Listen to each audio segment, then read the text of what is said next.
And there we go. Hey guys, hope everyone's doing alright, as always. Just gonna move my mic closer to her face. There we go. So, believe it or not, looking at the render, I've actually worked on this since the last stream.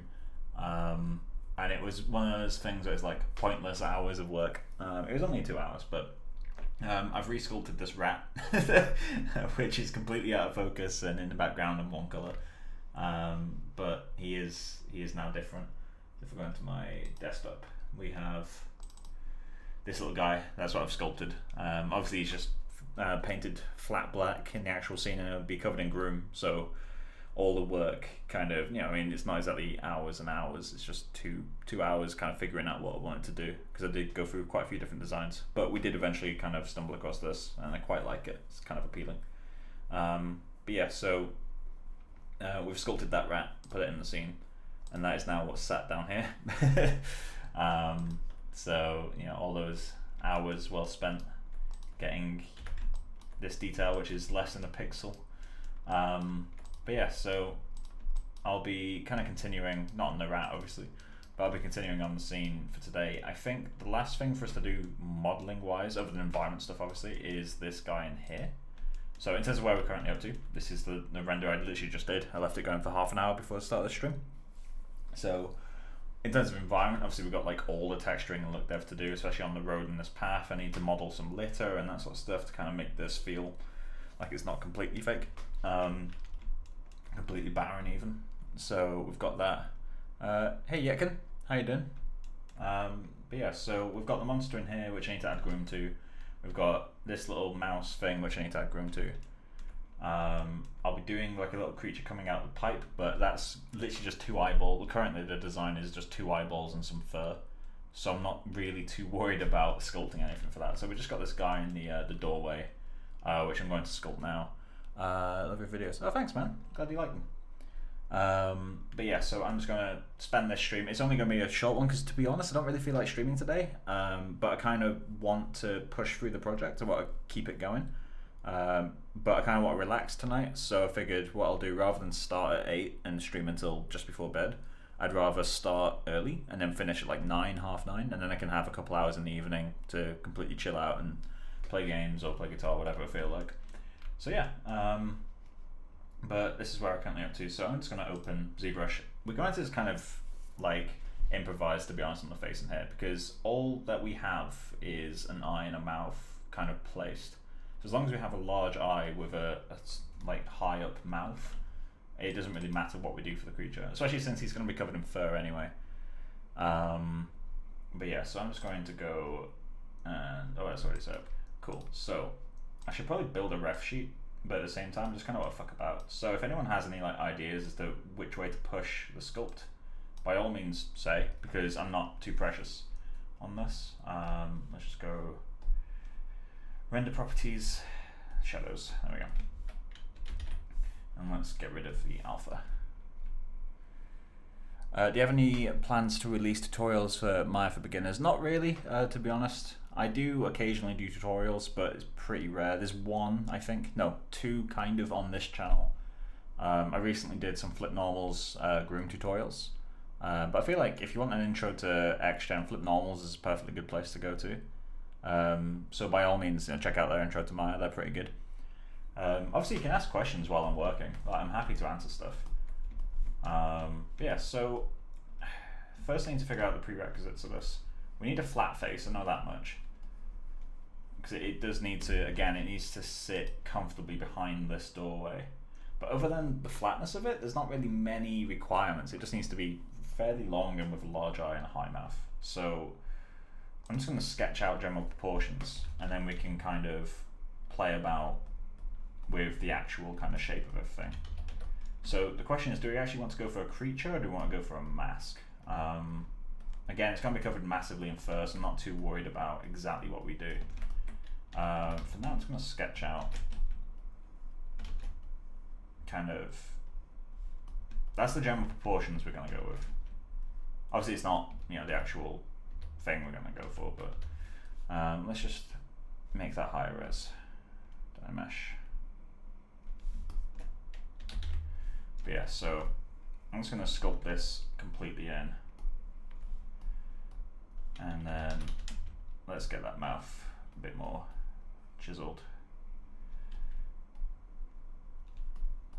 But yeah, so we're kind of free to do whatever we want, which is kind of liberating. So, but if you guys have any ideas, by all means, pitch them.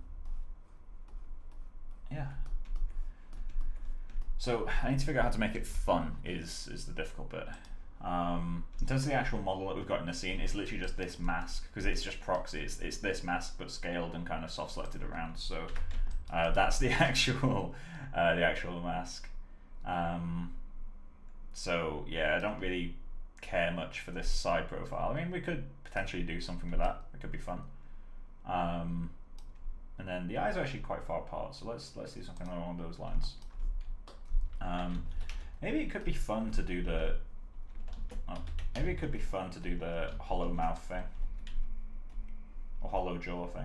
So let's give that a go, just for the sake of it. Kind of reminds me of there's a character in Star Wars, a little bit.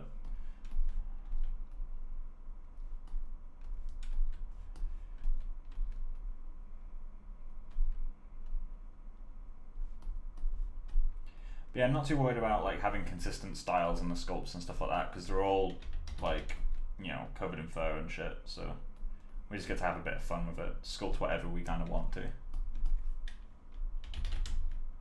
which is always the best type of work, really. Not in terms of like results, it's just the most fun to actually do.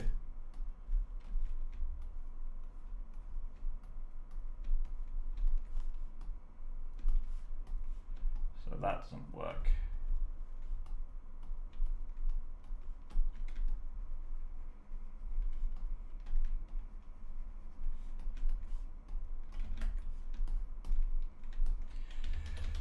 So one of the things we need to figure out actually is what we're doing with the eyes. Like specifically, are we doing an actual eyeball, or are we just doing like an abyss that's kind of like swirls into itself?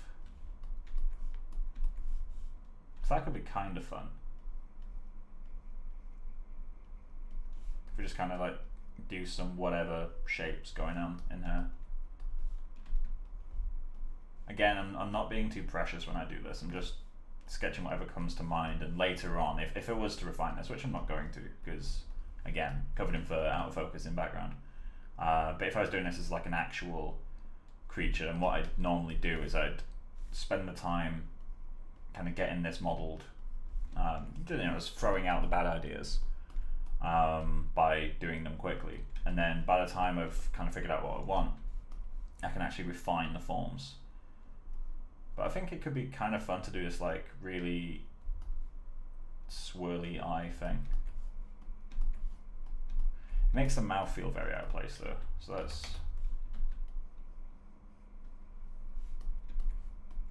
Well, that's kind of cool.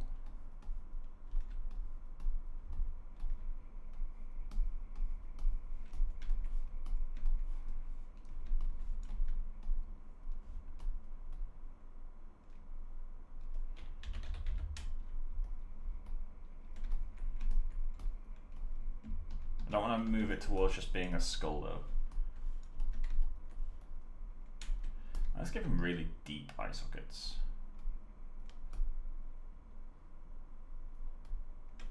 And we're going to have to do something to stop it just becoming a skull, so let's get rid of that cheekbone shape that it's got.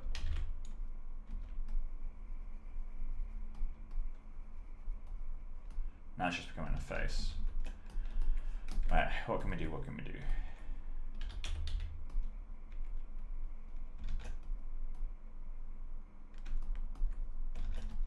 Maybe.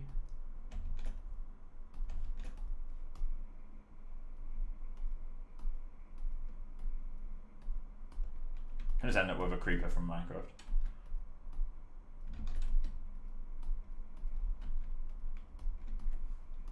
It's kind of fun, there's something to it. Basically my thought process right now is I don't want these to feel like cheekbones, so what if I turn them into just regular cheeks into a mouth, and we remove any kind of bony landmark? Then that can remove the feeling of it just being a skull, which is really kind of, I'm not going to say cliche, because it's not that cliche, but...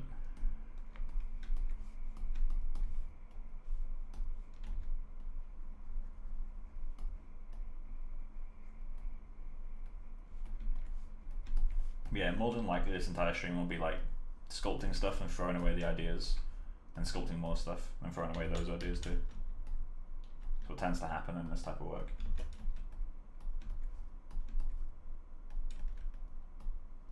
We make it fat. Oh, that's kind of interesting. Feels older now.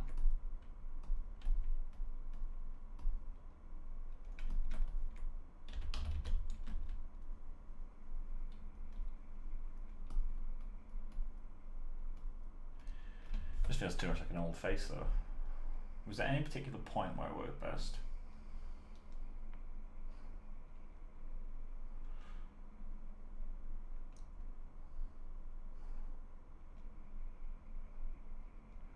Did it work best here or here?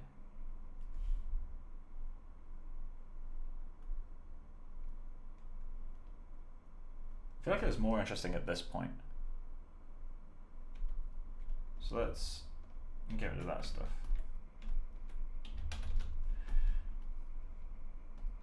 We do need a high mouth though.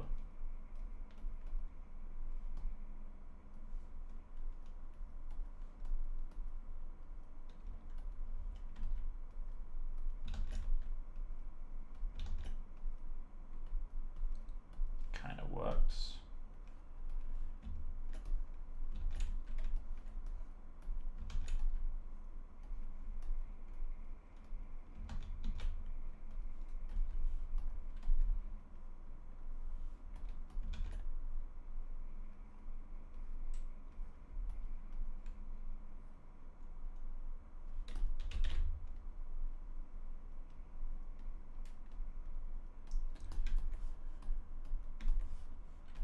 This isn't working for me. I need to commit to shapes.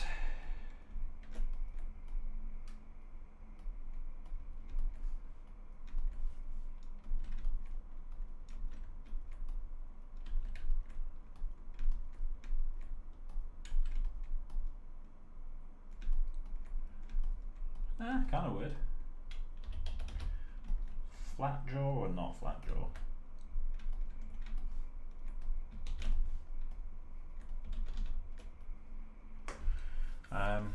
Let's try long jaw. I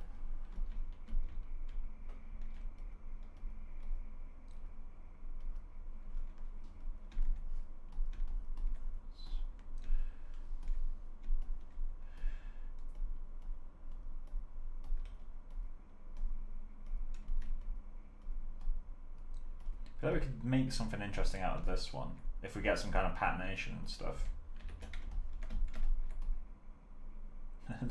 That profile's a bit fucked though. Let's get this. Bring it forward.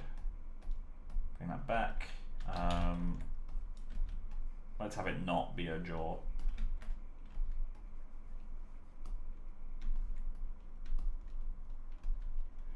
Maybe it's on a worm creature. Because John Kenn Mortensen does quite a lot of like worm type things.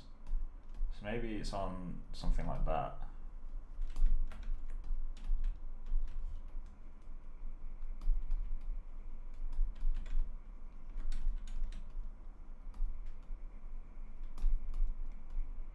Should probably get some of his work up on screen. Let me have a quick look. John Kenn Mortensen. So, if anyone's only just kind of joined this series, this is the guy that made the concept art that I'm working from. So if I remember correctly, he's done like a worm type creature a few times. I could take inspiration from that. It might be one of those where I'm mixing it in my head with a different artist. In which case we could try to work the head into something else.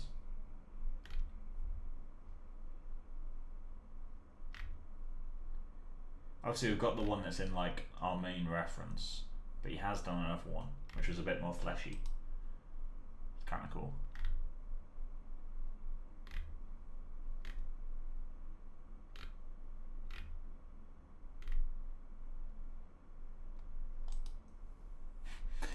It's fun. I have an actual book of this downstairs, so if I can't find anything, I'll just run and grab that.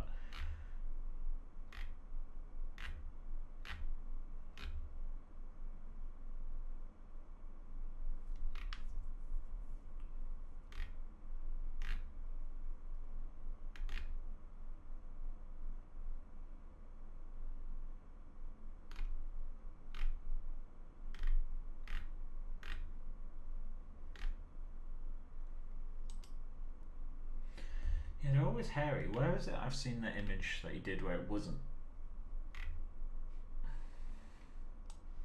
If I search like worm.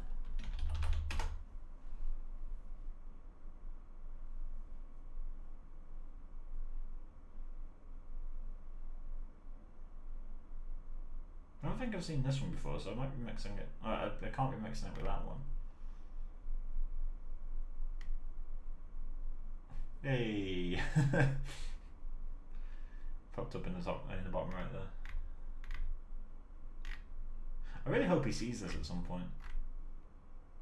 That'd be really cool. Okay, so maybe I could go for this scratchy. Maybe rather than interpreting this as fur, maybe it could be like a slimy thing traveling down, or like a wood scratch. So let's put that on my other screen. And I'm gonna have some fun with that idea. So,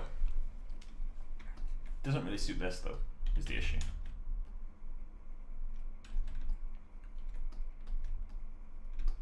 So let's just continue it down. Try to make it feel a bit lardy.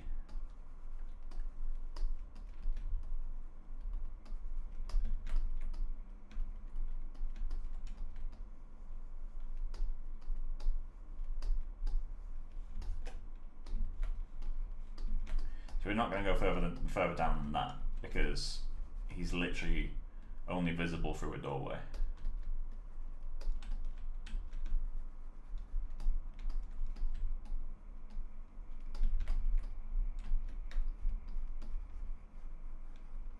Let's get a bit of a taper going.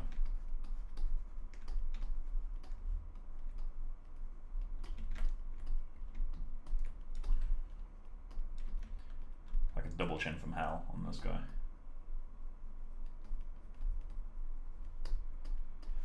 Switch to lower Z intensity, get a bit more control over our brush.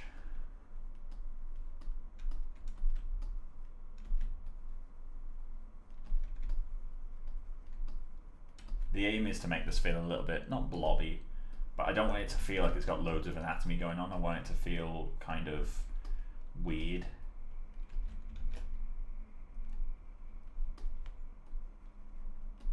Let's give it a hint of a, I know I literally just said I don't want loads of anatomy going on, but let's give it a hint of a throat to a chin type thing.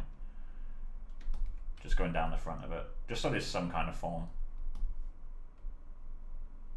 Because otherwise it's just a tube, which doesn't necessarily work for what we want.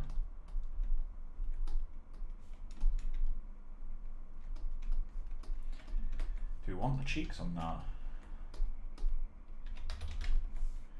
Let's try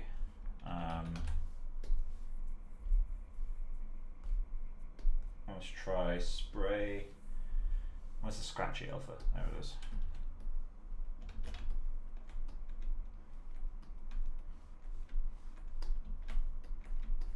Does that give an interesting effect, or does it look like shit? Maybe we need to do a bit more of a swirl. Why is everything so phallic? It's just a cylinder. God damn it.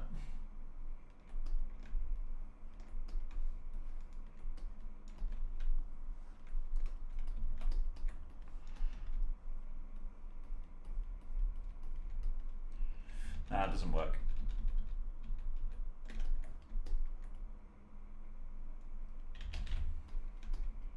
What can I do to fight the phallic feeling then?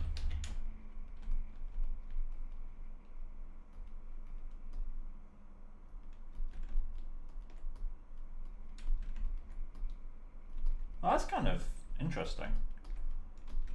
Even tiny shoulders, long body.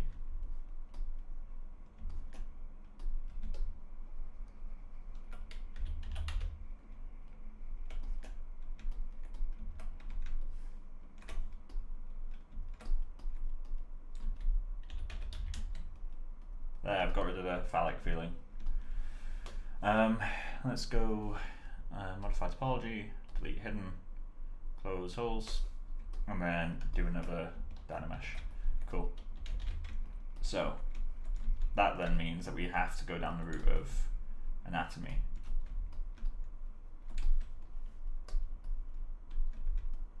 Which I can do.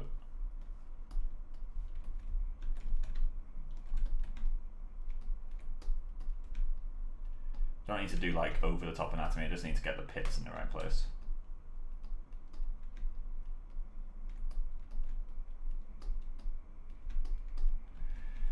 And then steno.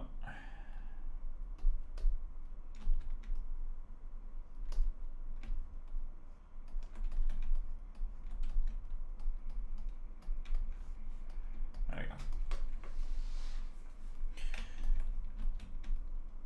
So I'm going to kind of arch his back a lot more to make that work.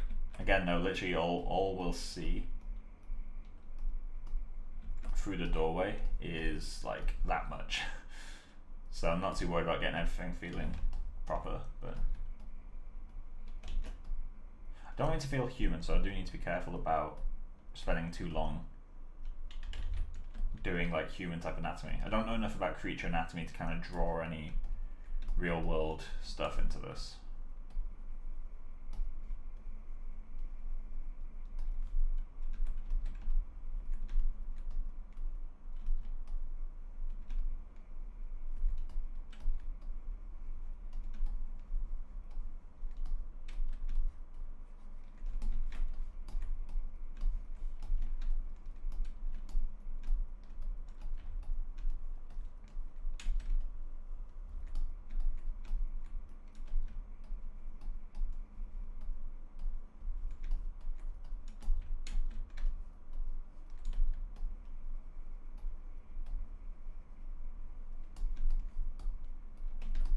Right, so back to the important bit.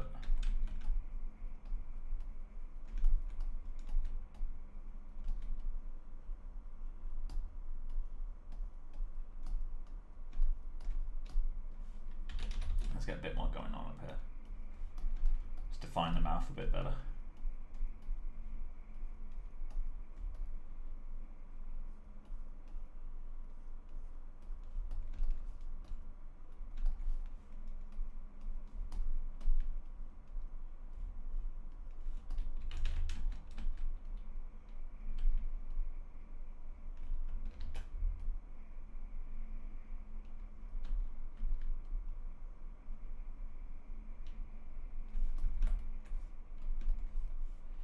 Should we do like a craggly thing? Break up the surface above his lips.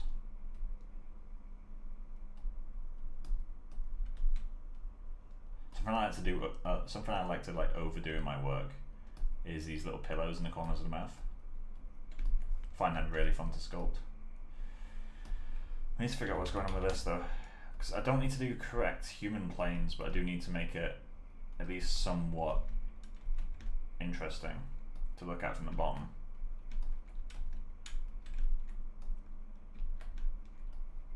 It's slowly drifting more human though. Like literally, if I was just to add a little nose, some eyebrows, more of a chin. So it's just a person at that point.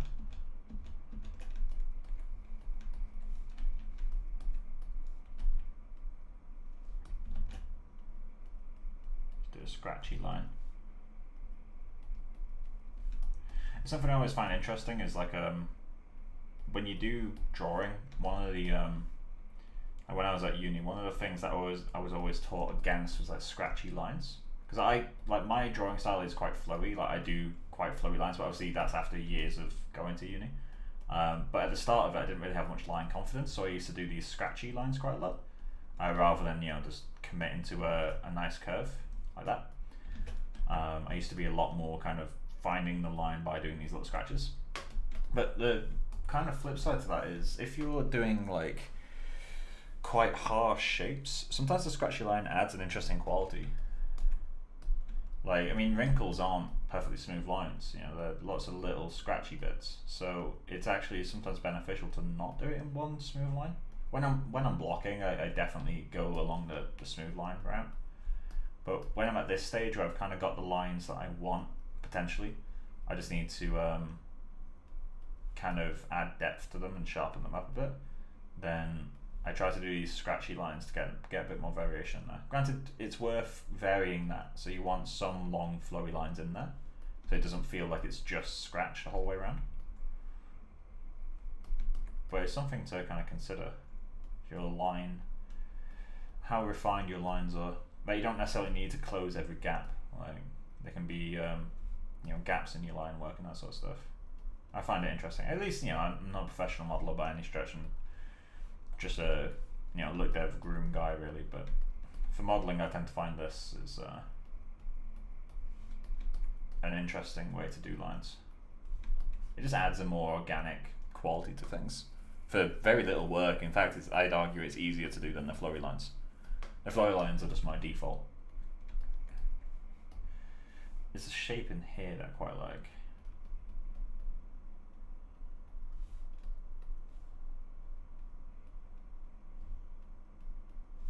Trying to find the wrinkles.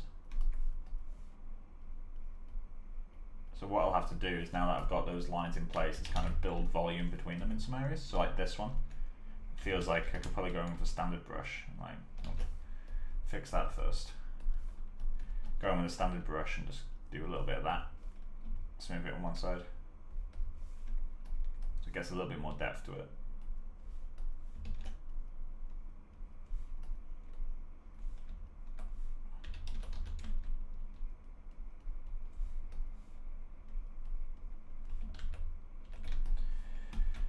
So let's quickly, I think general shape wise, this is about what I'm going to go with, I think. So I'm going to zero mesh this guy. Let's delete lower, duplicate him, then solo. So geometry, zero mesh. I'm going to enable polypaint, set that to 1. Oh. Nope. Color fill object, and then I'm going to set that to 2 and paint the head.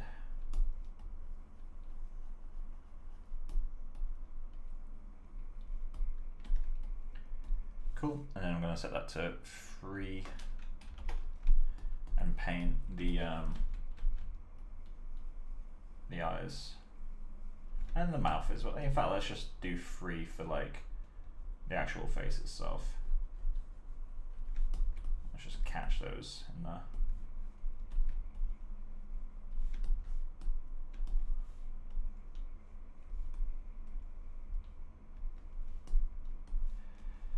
And then do some zero mesher guides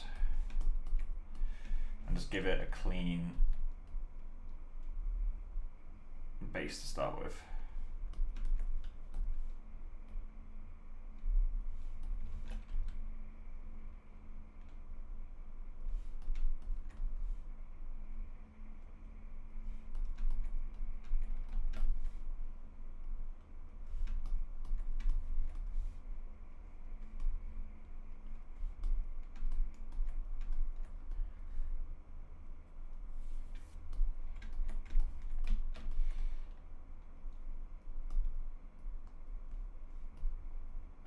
Don't really need much of the back, but let's just do that. Cool. And then let's zero mesh that at default poly count and see what happens.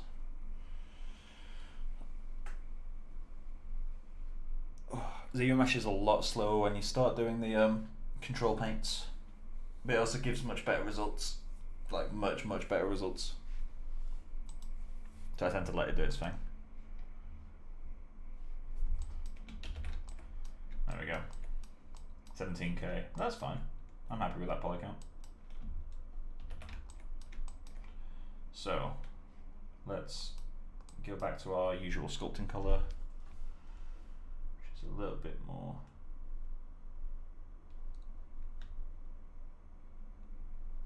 somewhere like that. Feels a bit too yellow. Feels a bit too red.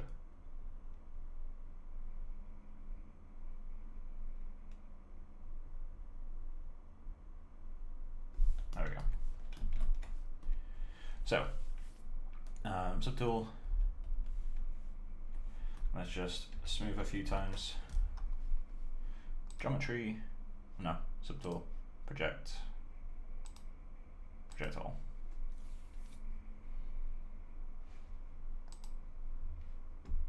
Cool.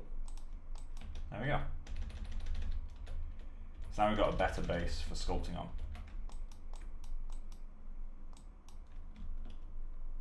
And the reason I say it's a better base is because we've now got as much detail in the face as we did before, but we've got about half the amount of polygons. Because this mesh is almost 2.3. This mesh is 1.15. So it's almost a half amount of polygons, but because of the changing of density, if we look in the eyes, we've still got all the kind of scratch work we did a moment ago. Whereas it's actually higher res in our zero mesh version, despite being lower poly overall. So let's delete that now. And I'm going to have to smooth out some errors like that one just done there.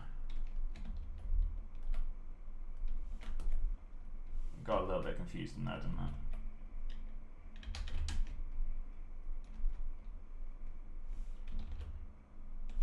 It's a very strange topology. But I'm okay with it. Cool. So,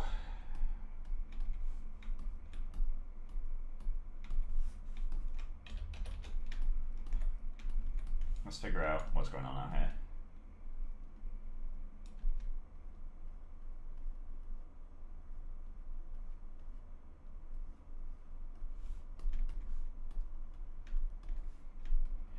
What kind of surface is this? Oh, is there potential for something interesting in this area? 1 second. Just going to divert what I'm doing for a moment. No idea if this will look good at all. Like a little mound there.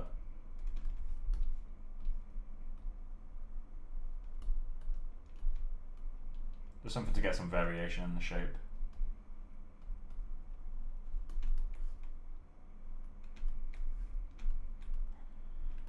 Makes it feel not so human.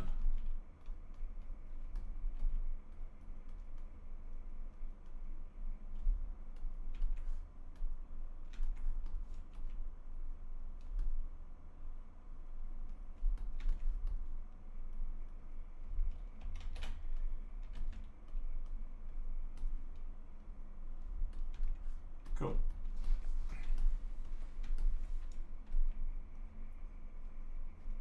I'll have to break symmetry later, but I'm not too worried about breaking it yet, because I'm still not 100% sure on the actual sculpt.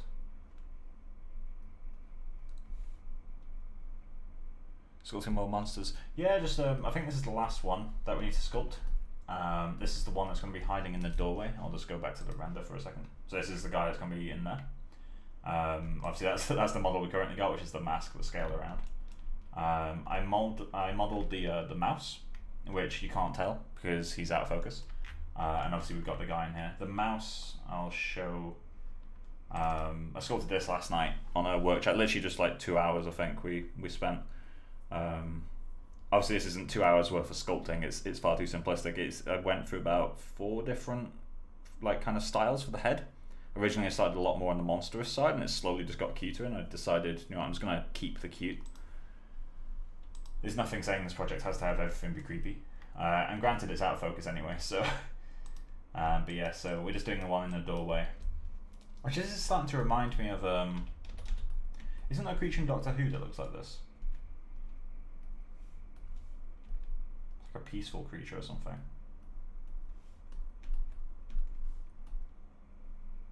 It's definitely a creature that looks like this. Let me just check. Doctor Who monsters.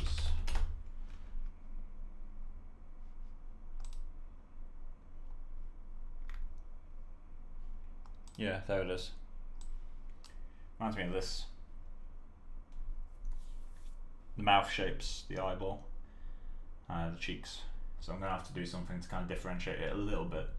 Granted, it's not like exactly the same, it's just big cheeks and large eyes, but I need to do something to kind of make it, pull it away from there, you know.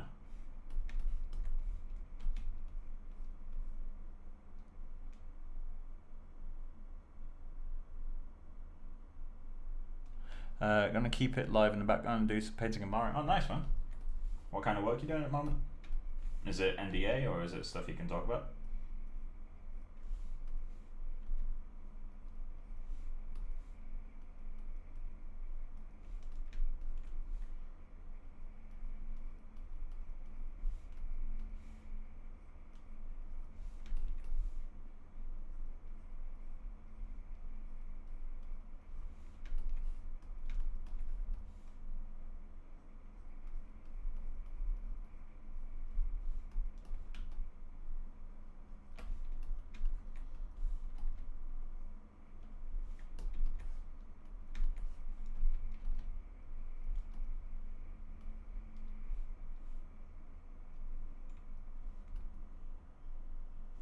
Go with like a floral type pattern on the cheeks.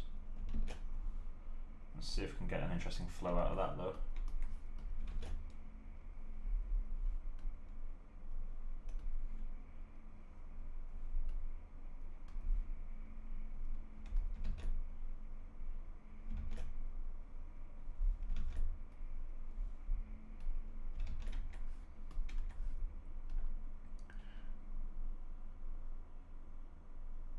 Project for my show reel. Nice.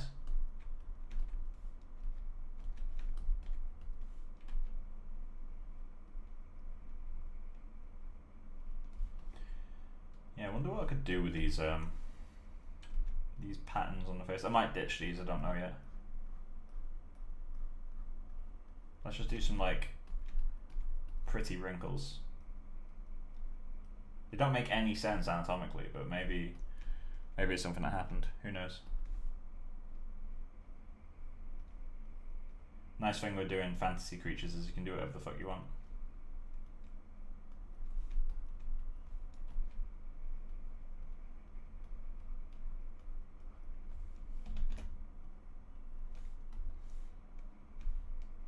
Nautical compass, oh, that's cool. I haven't done much hard surface for a while now. Like proper, like in-depth hard surface. Maybe the next project can be hard surface. I think the last proper hard surface I did was FK Twig's earrings, which was a while ago at this point. I wouldn't really count the box because it's just a box. It's not complex. Didn't really push any of my boundaries really.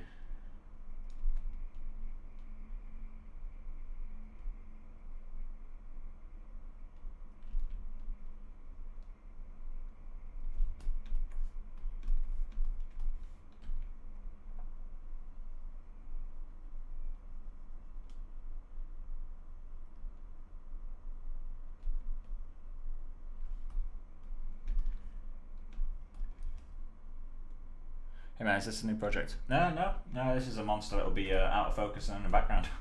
We're just figuring out something. I'm trying to make it not be the same as that Doctor Who monster, which I realise it looks like. So, adding something that's unique to it.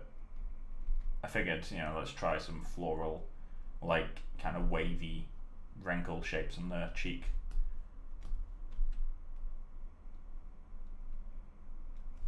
But yeah, continuing on the StickyMonsters project. So what this is kind of doing in my head is like, it's relatively organic, the neck down, and it kind of becomes like more bulbous over here. Like, you know, we got these shapes and we got these shapes, so do need stuff in between them that are just not flowy, they're just shapes. Does that help? Let's check.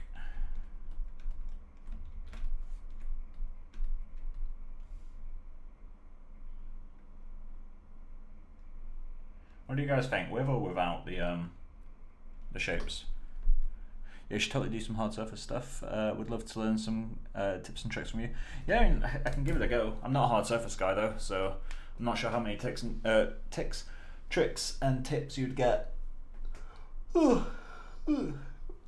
in hard surface is something that, like, hard surface is really weird in a way that I feel like anyone could do basic prop work, but then when you get hard surface artists, they're not prop people. Like, they're normally insane topology, like wizards, who can do whatever the fuck they want and it will smooth perfectly. It's just like, how? Like Vasily Bulgarov, for example, like, mental. So when I say hard surface, I don't just mean like little props here or there. Obviously things like the earrings on FK Twigs, like, they were props, but they were quite intricate. So that's why I mentioned them as being probably the only proper hard surface I've done in a while. But even then, like, the topology wasn't great. Hey, Curtis. I'm gonna go with the bumps. So what we need to figure out is the forehead and the chin. Do we want to keep them smooth, or do we want to go more organic with them?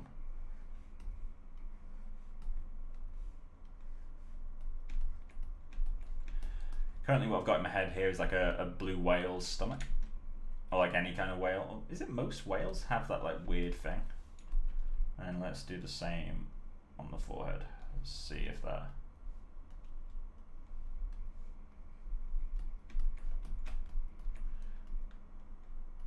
Nah, they don't work.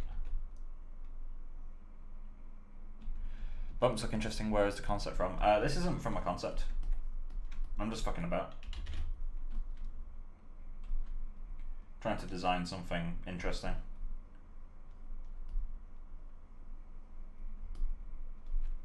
Because, like, you can see the evolution of this thing. If I just oh wait, no, I deleted the actual object. I deleted the sculpt. Obviously you can scroll back through the stream, I guess. But yeah, it was it's been kind of iterative. The only thing I kind of had prerequisites going into this was that he has what's the word? He has, like, wide eyes and a high mouth. Those are the only two things that I needed to have set.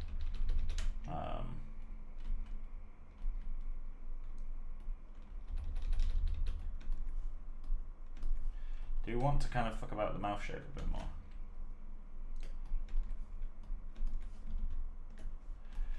I almost feel like I should go really straight with it or really curved. Really straight doesn't work with the cheeks though. Feels a bit weird. So let's try an enhanced curve.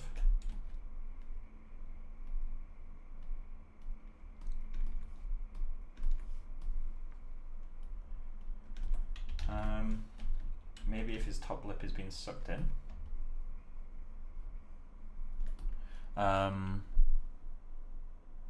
I was curious, what did you start modelling in ZBrush? Wasn't getting into it. I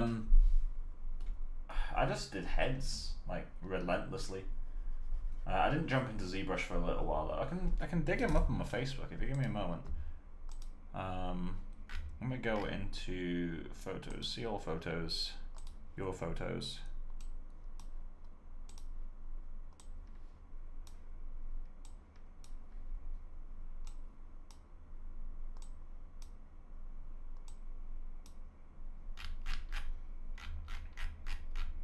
So just scrolling through my Facebook. I don't know how long this will take, so I apologize.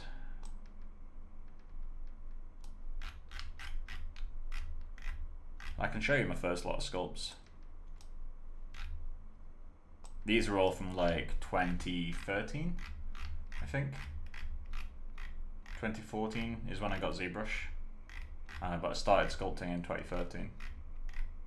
Well, my first one was 2012, but it was actually one head and I didn't sculpt for a year. Come on. Right, I've got to the start of uni, so we're not far off now.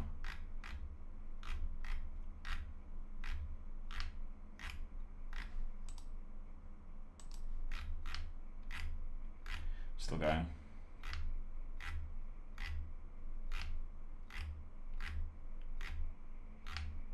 Okay, so literally just going onto my Facebook and going like all the way back in images. This is back when I was in college, so I did quite a lot of like drawings and stuff, like life drawing and character design. I did a few sculpts before these, but I don't know if they're actually on my Facebook. I think I posted them in comments and shit. We're in high school now, so it's getting pretty cringy back there. But yeah, so this is when I started getting into sculpting. So I did this character for my final project in college. Never finished him, but he was like 4 months of work. He was supposed to be where's the design? Is it later? Yeah, so I made this concept, like it was an iterative thing, but never actually finished it because I broke my shoulder. I had a really bad crash on a mountain bike, put me in hospital and all that jazz. So I wasn't able to finish the project, so I ended up not having the cloak in the final thing. But this was like kind of when I started sculpting. It wasn't my first sculpt, and again, it was months of work, but that's where I started. And then I started doing a lot of heads. So like, someone clearly deleted their comments from here because I was replying to someone with that. But yeah, so I did a lot of just like random kind of heads going through. They're pretty bad. So this is June 2014. I was doing a head a day for a week, I think. And it was decent progress for a week. I mean, I started on this guy. I tried doing a few different expressions, which obviously, hit and miss. By the end of that week, I tried my first female head. That's hilarious. It made an improvement. Then female heads, we get onto this haunting thing. And then I got ZBrush, did this guy, and then started working on on my anatomy sculpts. So beautiful. And then this was like the first proper ZBrush like sculpt where I actually spent time on one thing. So it says 3 hours. Obviously, I don't remember how long things took me back then. And then after that, it was just progressively more and more time on assets. Did this guy. Ears were a sore point for a very long time. Then yeah, kept sculpting. Did things like this. More heads, lots more heads. Then really old looking baby Groot.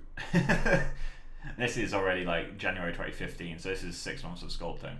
I was starting to understand flow in shapes, but I didn't have any clue about softness. I just straight up didn't get it. Moved on to stuff like this. After that, ears are still awful. I mean, if the eyes are wrong completely, I mean, all of it's wrong, but ears were always a sore bit.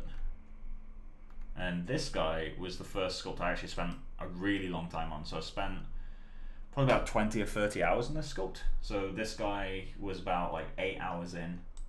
By the end of it, I had this, and it was a full body, sculpted. Well, I used fiber mesh to make some hay gauntlets and that sort of stuff. But this was like the first sculpt that I spent a really long time on. This is February 2015. So this was, I think I worked on it for about a month, on and off. Is this the first time I worked on it? So this is the start of February, but it's already like, most of the way sculpted. And then, yeah, it ended at this point. Later on, I bought Marvelous Designer and I revisited the cloak. Yeah, there we go. This is in March. Kind of went back in and did the cloak. All the texturing and stuff was ZBrush, like the leather on the belt and stuff was ZBrush texturing. And then, yeah, I started getting into the more cutesy stuff then. So I did these for a competition, which I actually got in. These were for a pitch. But at this point, I was having people kind of over my shoulder, kind of helping me out. So this is 2015 April. And yeah, from there, it's just bit by bit, it's starting to improve. Like they're getting more interesting. They're not great, but they're definitely getting more interesting. Yeah, so skulls were starting to get a lot better. I was getting a bit more comfortable with the fiber mesh stuff. And yeah, from that point on, it's literally just creature shit, really. Like heads, creatures, just whatever. They'd normally most of the sculpts I post are like 5 hours work, some longer, some less. So this guy's about 4-ish hours, I think. The one before with that was 7 or 8 apparently. And then yeah, just keeps going from there really. 2016. So this is now 4 years into starting CG, just doing character heads all the time. But I think this is like around 2016 is when I started to get actually comfortable with it. So if you feel like you're struggling with ZBrush, I mean, I was doing CG work for 4 years at this point, and I was only doing character stuff. So if you feel like, you know, it's really slow, just keep pushing along. Yeah, this is like the first sculpt I did where it's aged actually quite well. Like I still quite like most of this. I wouldn't sculpt it too dissimilarly now. So this is where I was starting to actually get to a point where I'm now looking back, it's like the work was getting okay. This guy was fun to sculpt. He looks really creepy. He was what I ended up making the X-Gen stuff with. And then this is when I finished uni. So this is literally the last sculpt I did this the day that I finished uni. So just before moving to London to start MPC. This is the last sculpt I did. And after that is like months of no work, like absolutely no work in my free time until 2018. So that's after a year of being in London until I did my first sculpt. And then yeah, so I'm gonna, yeah, and then it's actually did some traditional stuff, but that's most of it. At this point we're now getting close to where the streams start, so yeah, there we go. But yeah, so that's like my general thing. I started CG in 2012, technically 2011. 2008 was my first CG that I did, but then I didn't do anything for years. I had Blender and Endorphin, which was an animation tool by then. That was 2008, so I was 13. Then I did nothing until I was like 17 or 16. Yeah, 16, 17 is when I started properly, and I've been working, you know, every day since really. So it takes a long time to get comfortable with stuff like ZBrush, and I'm not like at a really, I wouldn't say I'm at a really high professional level. You know, I can sculpt, but you put me next to any modeler at MPC and I'm just like insignificant. Like people get crazy in the industry. I just treat sculpting more as a design process than actual modeling. I don't feel like I'm good enough to model like properly industry level, really. My anatomy knowledge is too weak. I know basic anatomy, and I feel like if it was to be put in a modeling position, then obviously I'd try to rise to the challenge. I'd really dive into learning anatomy and all that sort of stuff. But currently I don't think I'd be able to stand up in that position. Maybe that's something that will change though. I mean, I've always wanted to be a modeler. That's something that never really changed. I'd love to be given the opportunity to be like a VFX modeler. It'd be a lot of fun.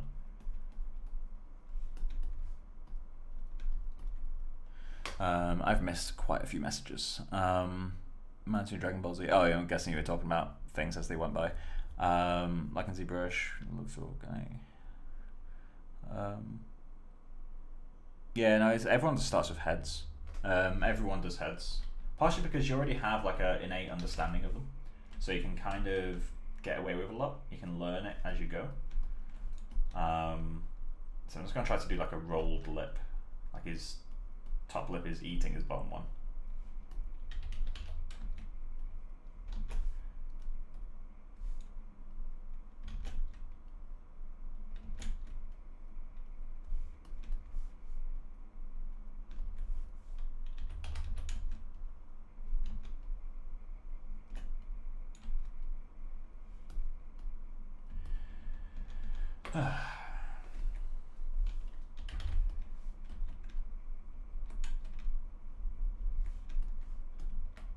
There we go. Yeah, modeling's a very intense area to go into. Like every professional modeler I've met, like everyone, when I was at MPC, every modeler I knew was just like next level. It was ridiculous how good people got. Like genuinely kind of scary how good some people were.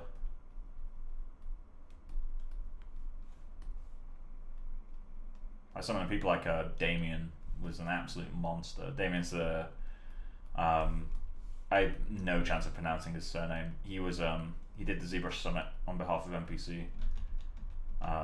He presented some Lion King stuff.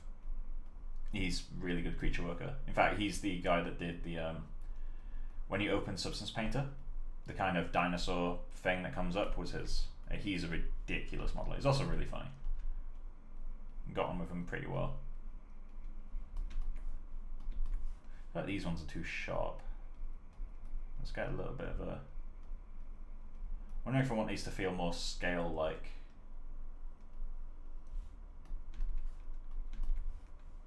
So if I go onto them and do like...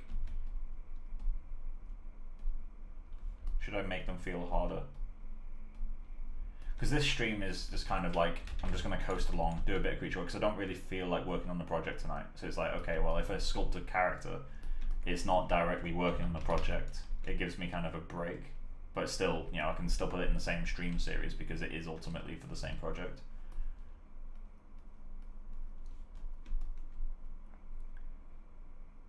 I've seen his stuff, it's insane. Yeah, he's ridiculous. I'd really like to work with him again. He was quite a lot of fun. Yeah, I'd really like to work with basically everyone at NPC again, to be honest. Everyone's kind of gone their own directions and stuff. Some people in Australia, some people Canada, well, quite a lot of people in Canada. It'd be really great to work with them again. The team that was there when I was. Although I was there for like 3 years, and in VFX that's enough time to have quite a few different teams that you've worked with.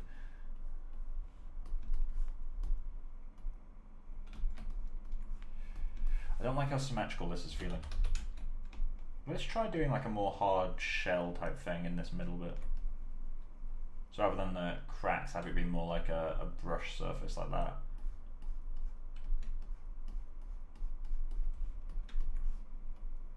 I kind of like the angry eyebrows it's given him, like, hey. kind of like that actually. I'm going to play into that bit. So if I add a bit of mass up here.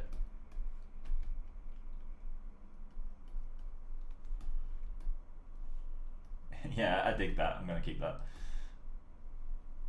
The thing is, do I overplay it? Because that will be completely invisible the moment we put it in the scene. So do I overplay it to get it working?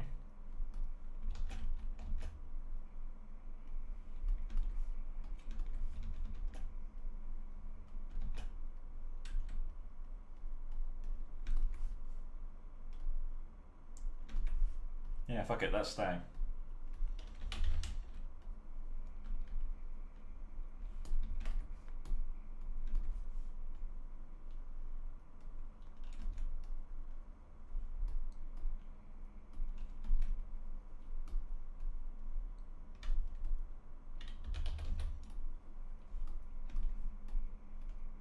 It's kind of cool. If I flatten the area between these two.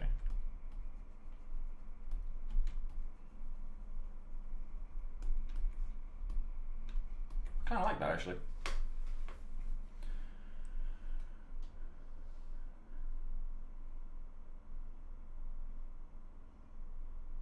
Applying for NPC, they said they don't do assets. It depends on the team you're applying for, I guess.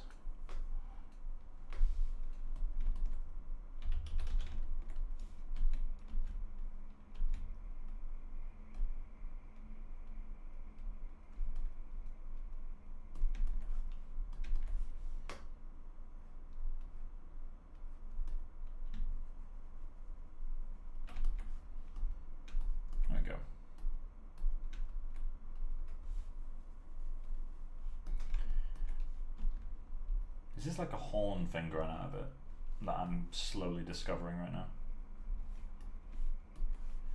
Kind of reminds me of, what's his name? Ah, shit. He's in Guardians of the Galaxy, he's like the dad figure. Oh god, I've got no chance of remembering his name. But it reminds me of him. He's got like the red thing on his head.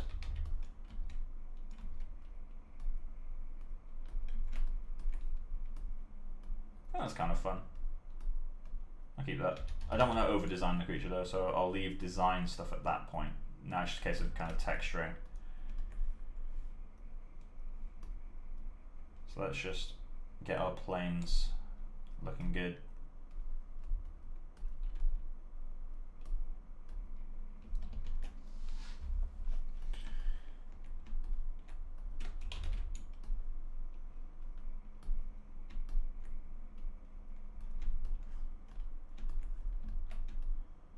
Because this thing will be completely hidden. Like it'll be, oh yeah, I've got symmetry on. It'll be that much that we see. Not even that much, like that much that we see.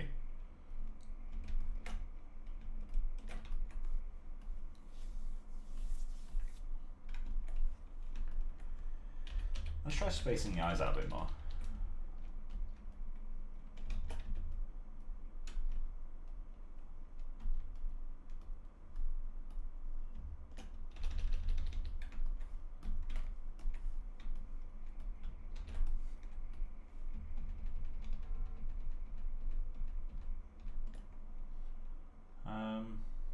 I prefer to space that one.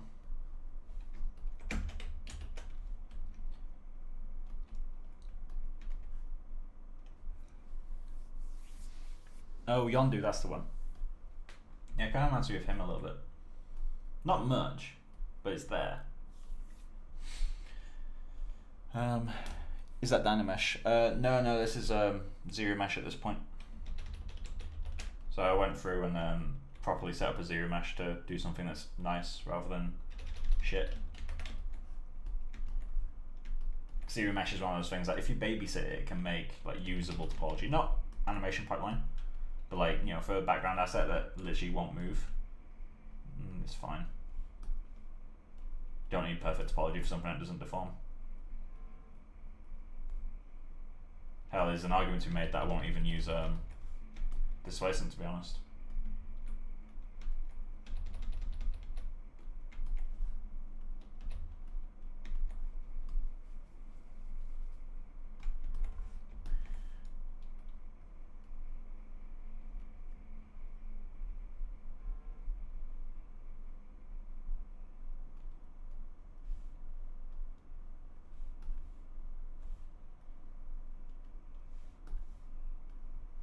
I'm not trying to go for realistic lip textures right now. I'm just trying to break up the edge. The horizontal lines don't work, but I quite like the vertical lines, what they're doing. So let's kind of add a bit more fleshy tone up here. The key is subtlety on this.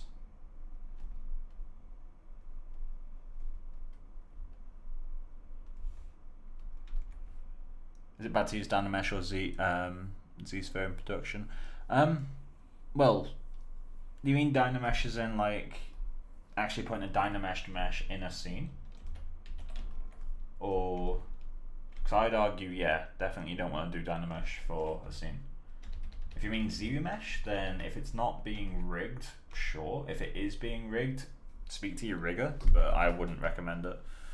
I mean, Zero Mesh can make perfectly usable results. I mean, if I go into Maya for a second, so Zero Mesh was used for everything's hand retopologized except for this little mouse down here, and this guy actually. But this guy, I didn't really know how to use Zero Mesh properly, so he's a lot of wasted polygons, like a lot of wasted polygons.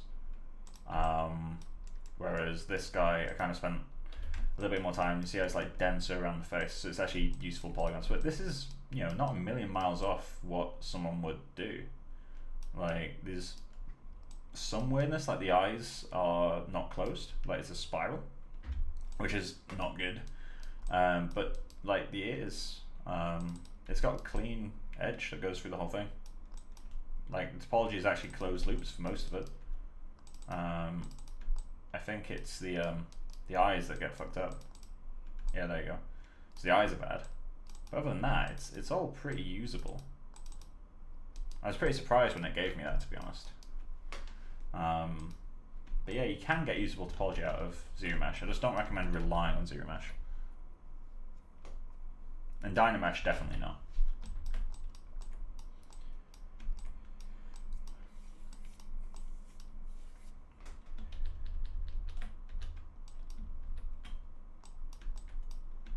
So now I need to UV this thing.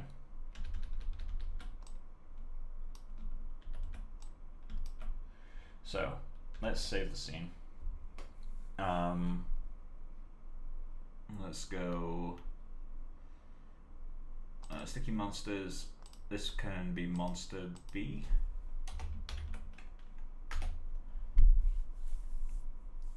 Cool. And let's export this. Oh wait, let me set my export actually.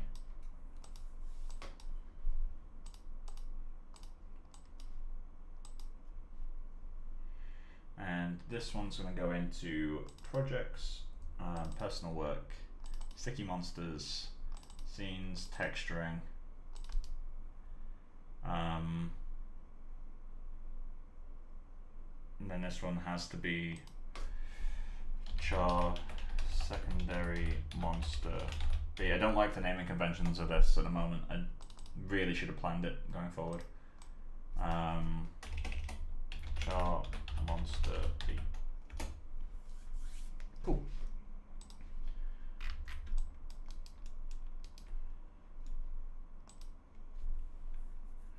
So if I hide the grooms, the cameras, and the lights, I can now just import this guy.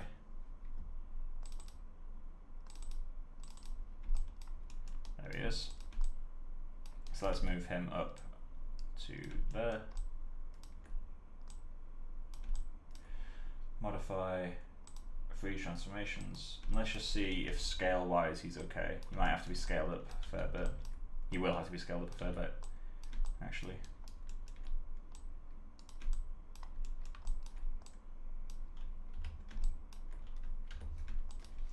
Let's go show selection highlighting.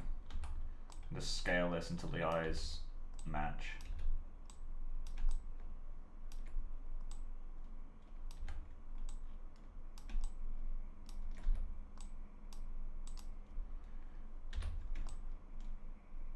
That works. So what scale is that? 1 point, I've scaled that at some point, I don't know, 1.585, okay. So let's modify reset transforms. Let's just zero everything out.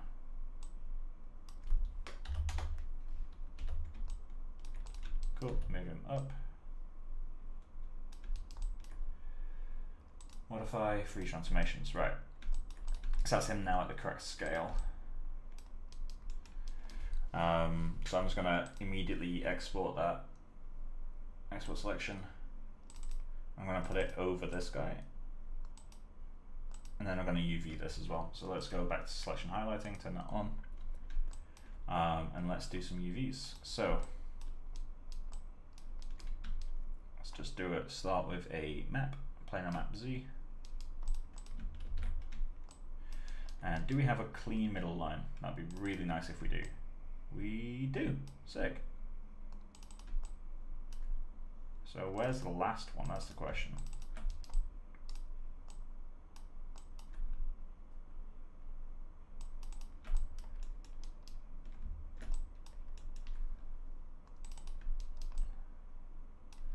Okay, so let's go to U, and let's cut that one.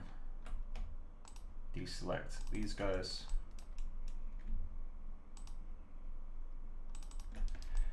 That should be enough to unfold it.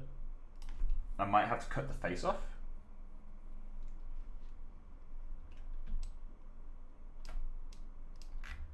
Which is a sentence that is only okay for CG artists to say, I feel. Let's lay those out. There we go. Not perfect UVs, but usable UVs.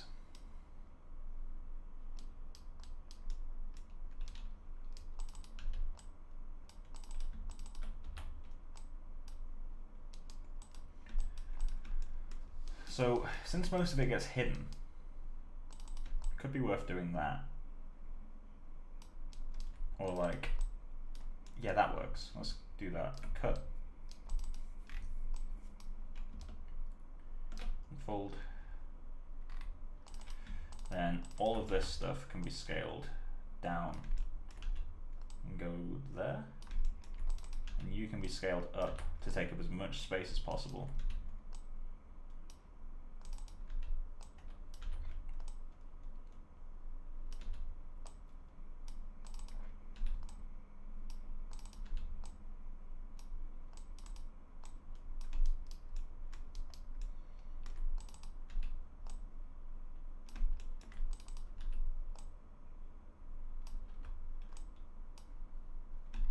There we go. That's pushed over into the next area. So now let's check that. That's all in one UDIM. Cool.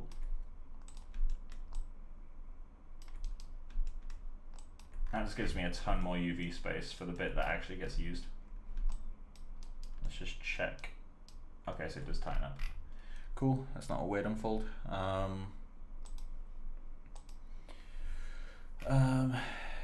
What's the next bit to do? What's the next bit?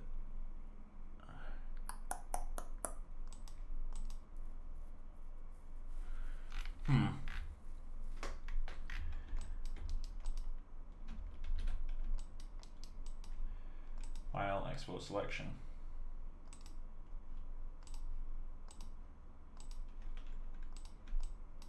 Cool. He's the big boy. Let's go put him behind the door.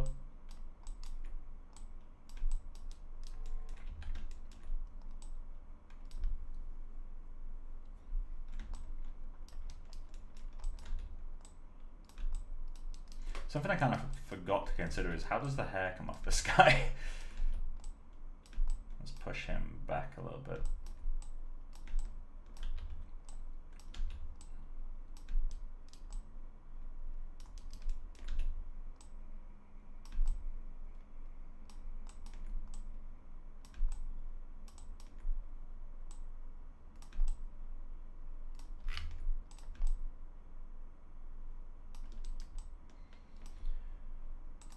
Let's check that from RenderCam.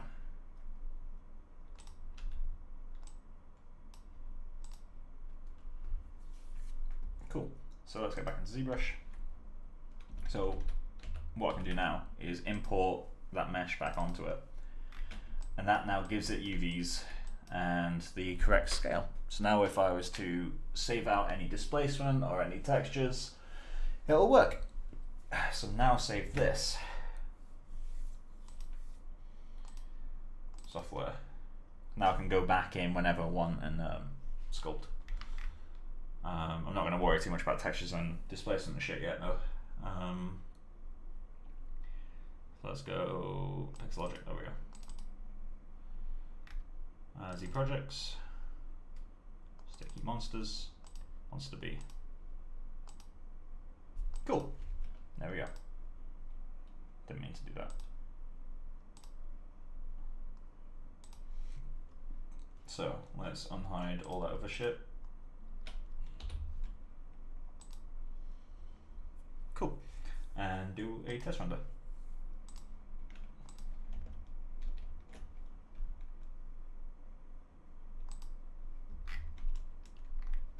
And let's just highlight that section. I guess if it's a clean render, there's no reason to leave that doing its thing.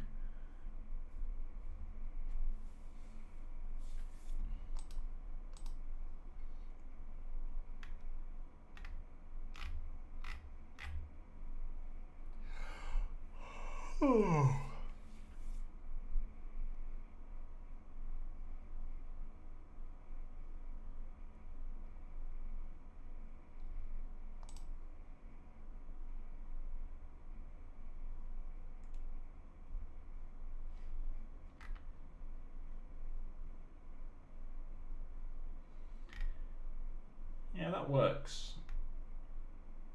I need to do quite a lot to make it really pop though. Diagnostics, let's disable depth of field. Yes, we're losing the mouth. Obviously it's completely out of focus, so we are going to lose the mouth, but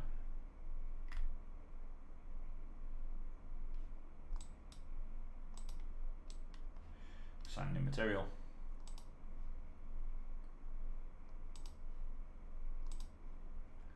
So let's give it a skin material without subsurface because we don't need it. Let's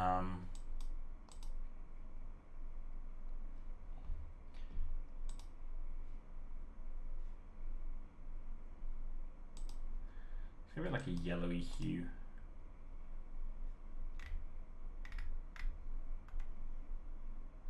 Is the eye too big?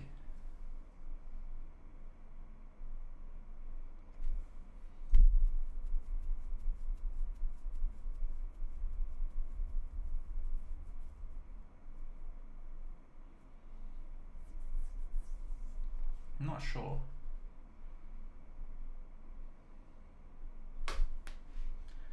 Let's definitely remove that hue though.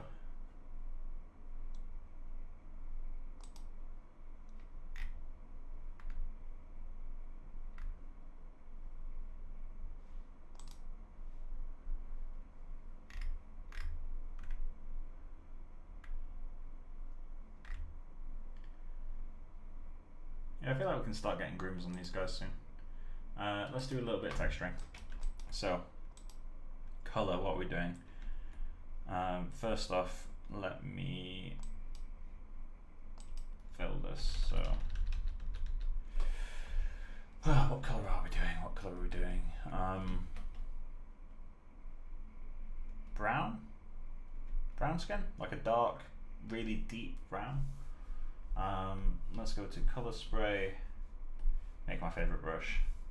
Let's set that to like a deep, something like that, but with more tone. Color fill object. Alright. Color fill object. So fat is yellow, so these things are going to be yellow as fuck. Is pressure sensitivity not working? No, it is working.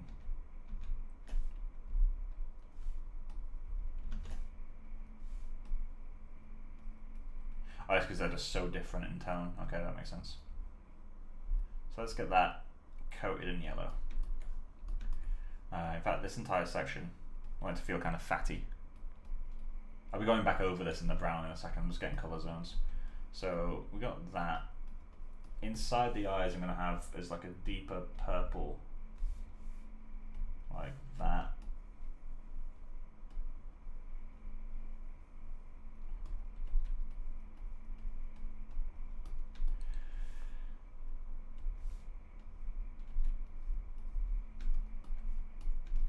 Cool. And then let's just add a bit of red everywhere.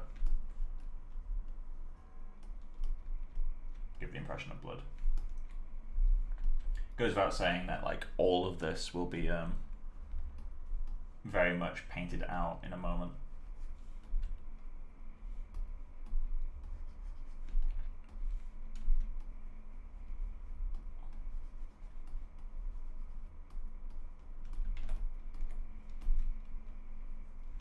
Cool, and then let's pick that brown again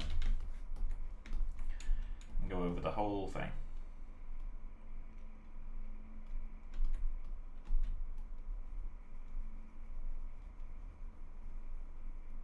It's really struggling for some reason.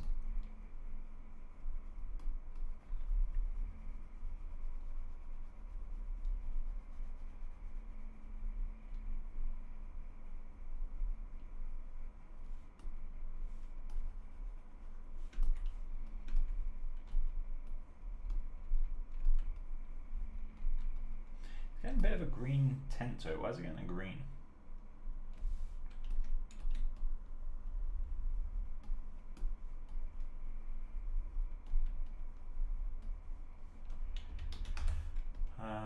Wait, what was I just painting that with? That'll be why it's so strong, because I was painting it with clay.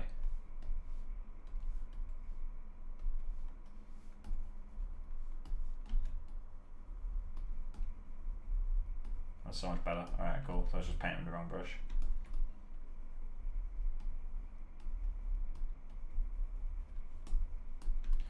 So, we've got a little bit more variation in there.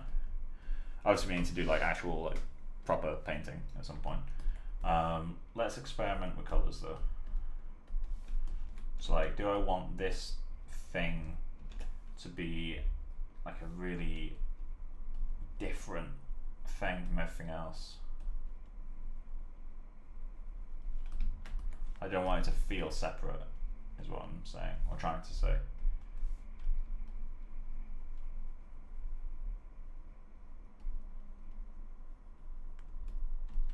Almost like a toenail, maybe.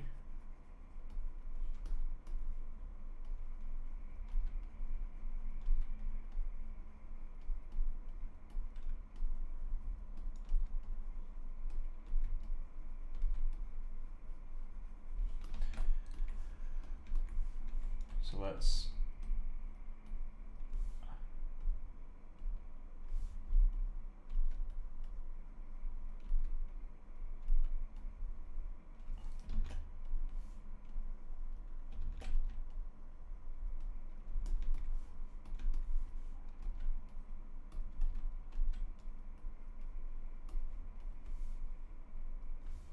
honestly, I have no idea what I'm doing right now. If you're looking at this and being like, what the fuck? Trust me, I'm the same.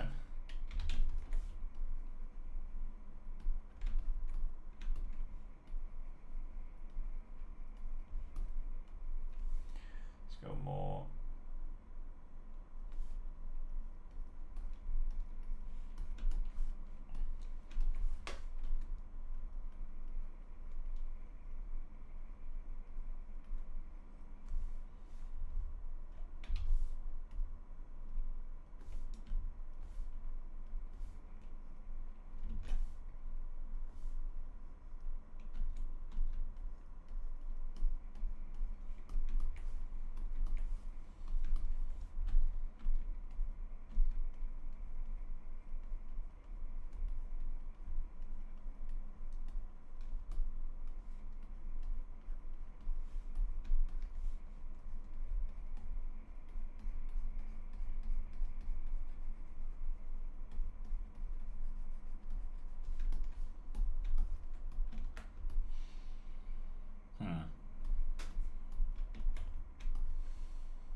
Where's masking? Mask by cavity.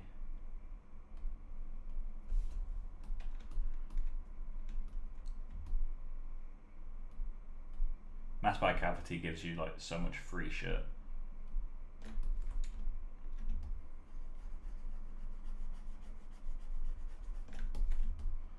Just get rid of the artifacty areas.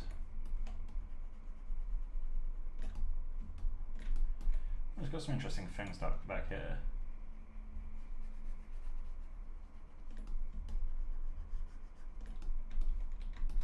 Cool, so let's paint that.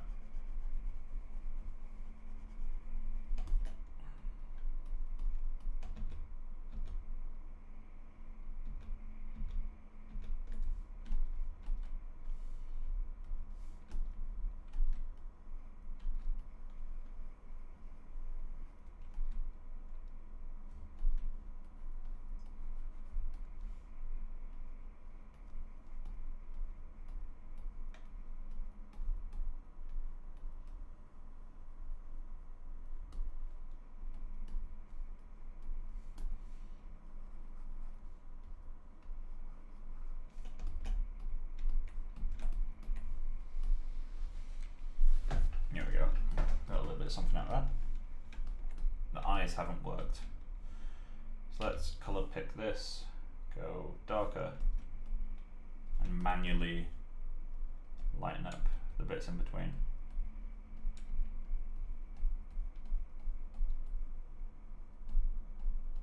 Or I could just paint the eyes. But no, I kind of like this artifacty thing that's got going. Let's see how that plays out. I'm not going to worry about getting perfect coverage as well. I'm going to let opacity of the brush kind of dictate value changes. I'm not going to worry about getting it perfect.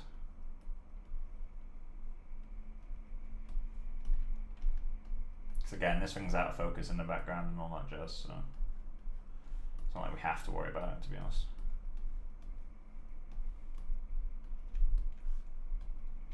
It's starting to work.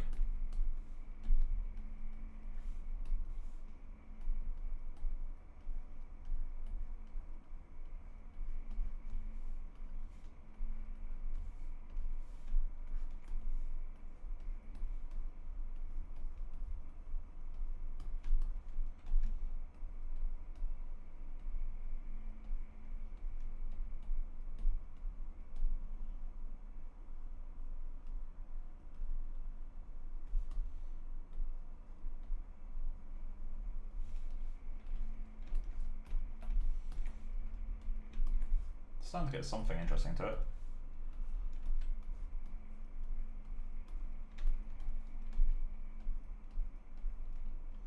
Let's get that lighter colour and paint that out here. So I'm just manually painting now to remove some of the more artificial looking areas where it doesn't look like dirt, or, you know, because the thing with using cavity maps to paint, the thing with using cavity maps and stuff to paint is it creates a lot of artifacts, but those artifacts can kind of accidentally give you really cool effects from time to time. Like, it's not common by any means. Like, you always have to touch it up, but it gives so much more interest, like, for very little work, to be honest. What is mask cavity? Never heard of it. So it's basically just, it automatically masks your model based on the actual model itself. So it will look through the model and find areas that kind of, you know, cavities, the little gaps in your model, and once it finds them, it will mask those areas, and that can give really cool effects. I find it's really helpful for getting like a hand painted feel.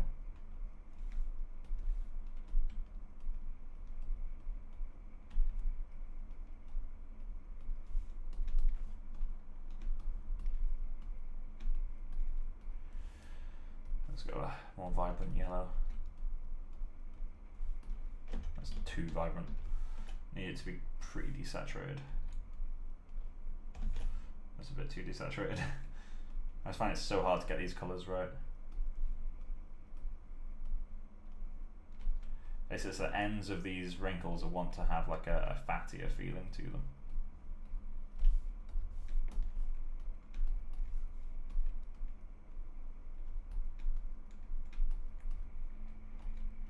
But yeah, ultimately what cavity picks up, other than your kind of intentionally drawn lines, it picks up the artifacts from your brush. So actually a lot of these you can see the zigzag pattern of my sculpting, right? You can see kind of where the clay brush was going. So it picks those up, but sometimes they give really interesting looks, and I think the reason they give interesting looks is because I didn't have any control over it.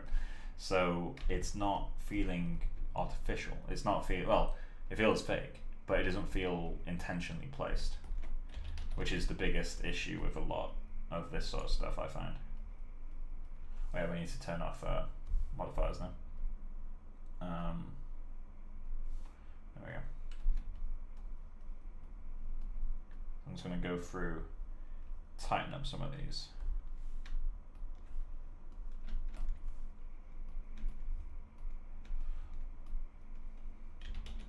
And let's pick that color.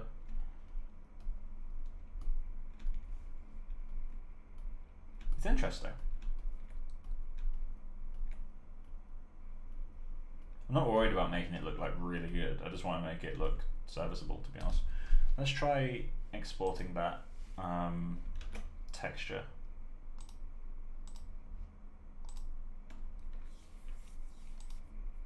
I guess we'll take displacement while we're at it. Export mesh, don't need that. 2K should be fine. No, let's go 4K. In fact, no, 2K. Export from Polypaint, CG stuff, projects, personal projects, StickyMonsters, scenes, texturing. That's the one.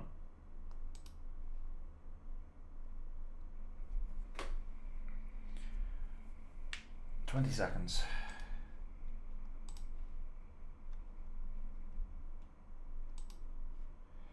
File. Scenes, texturing.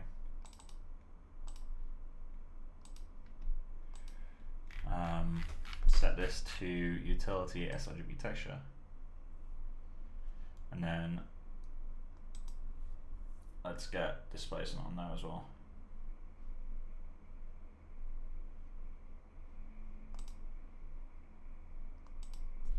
So char monster d map.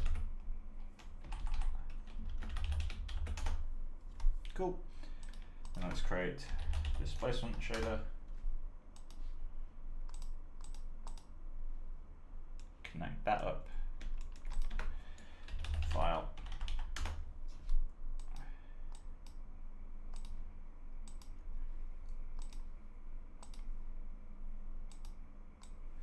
So go to displacement, and we need to make sure this is set to utility raw,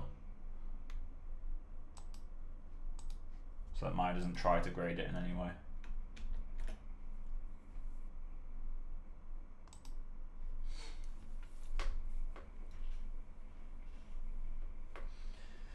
Updating the old scene. Good, good.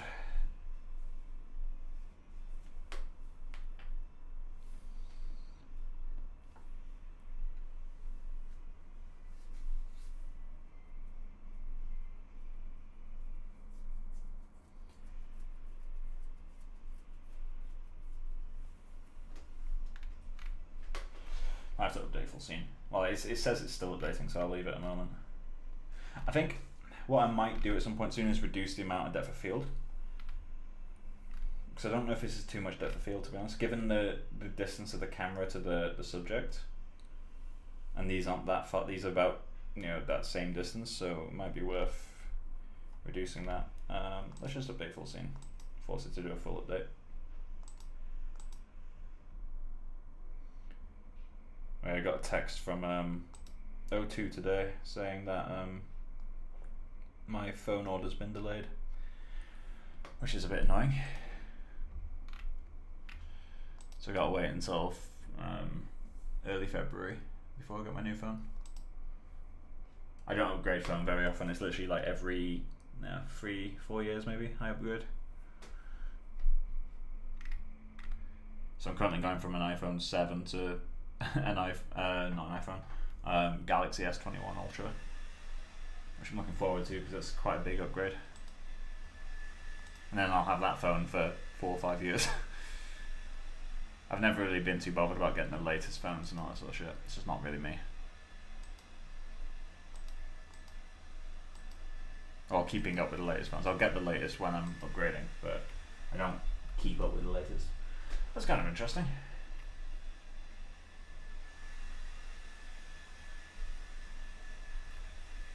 Oh, we need to turn on render stats.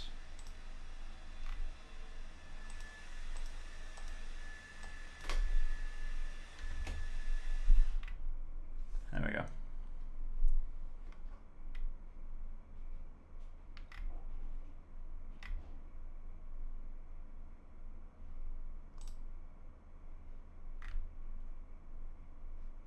So let's turn that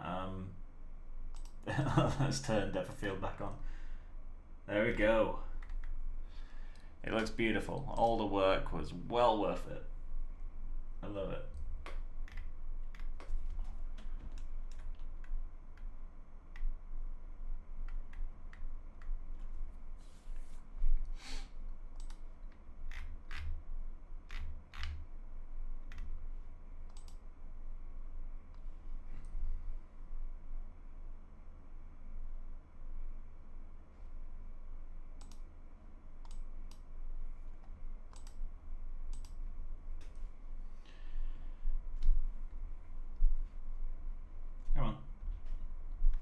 let's get that off the screen.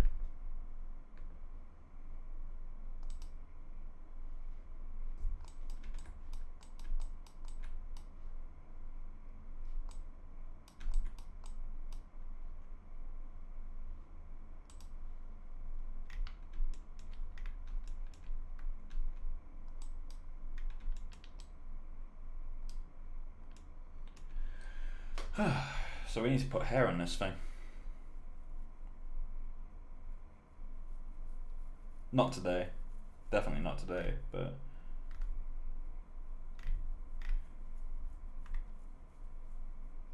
let's kill that. Save this render.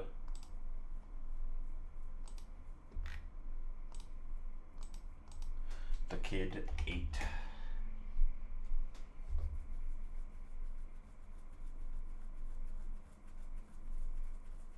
Cool. I'm going to try a different amount of depth of field.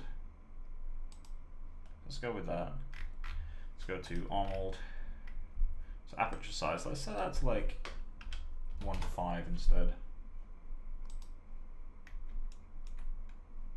How much sharper is the background?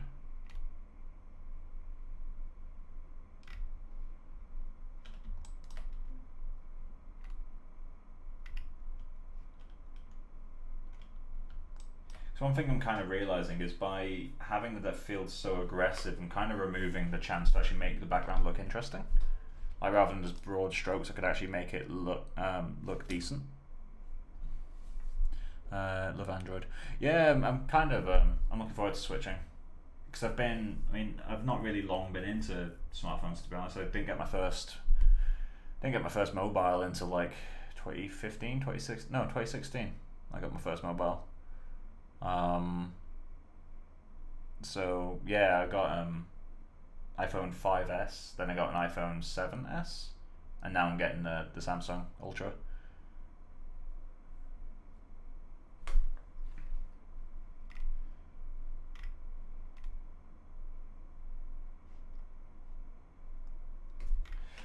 How visible is this guy in this amount of field?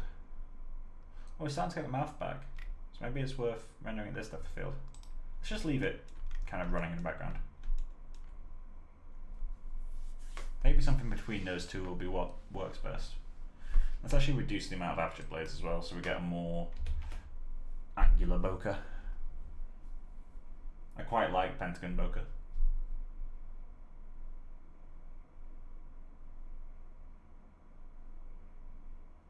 Yeah, I'll leave that going for a bit.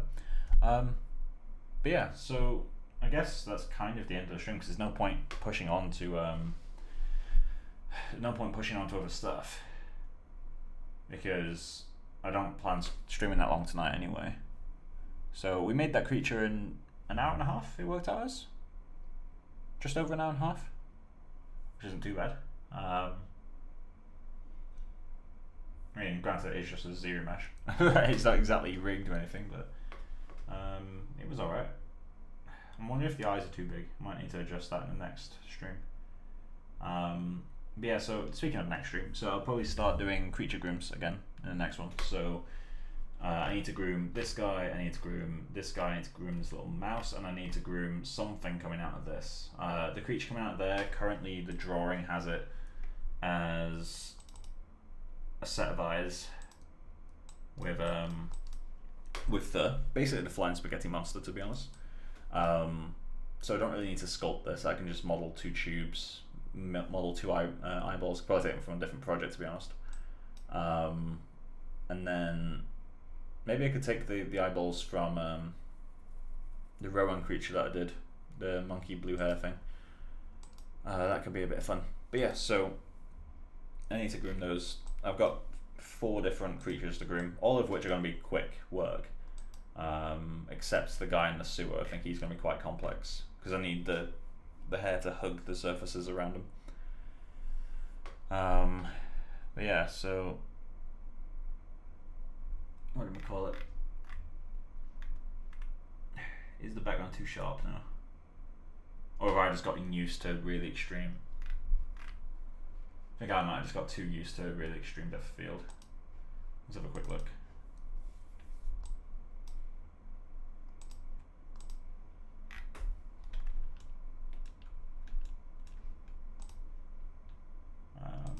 was. Is that the right one? Yeah.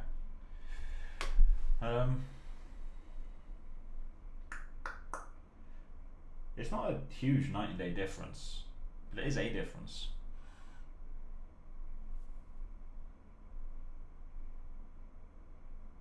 Although it means the monster in the foreground's a bit more in focus. Which I'm not entirely keen on, to be honest. I kind of liked him being a bit out of focus.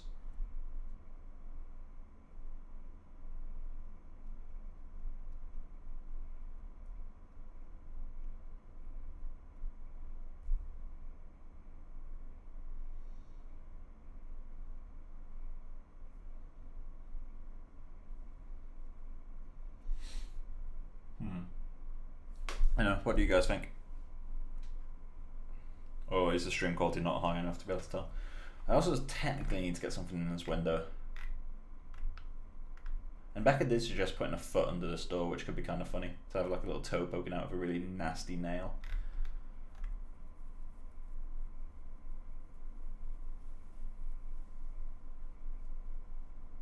I also need to make it feel that the house is actually on the ground. Currently it's floating. I also need to change the size of the bricks a little bit. Not every brick, just make some of them bigger than others.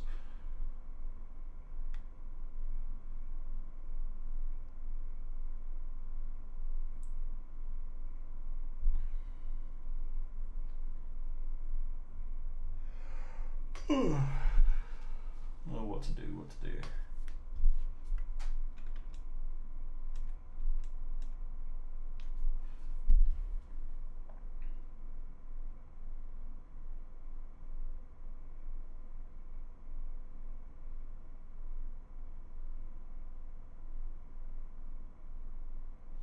I'm wondering if I should put, even though it's a hole for an eye, it might be worth putting a cornea type thing over it, just to get some nice highlights.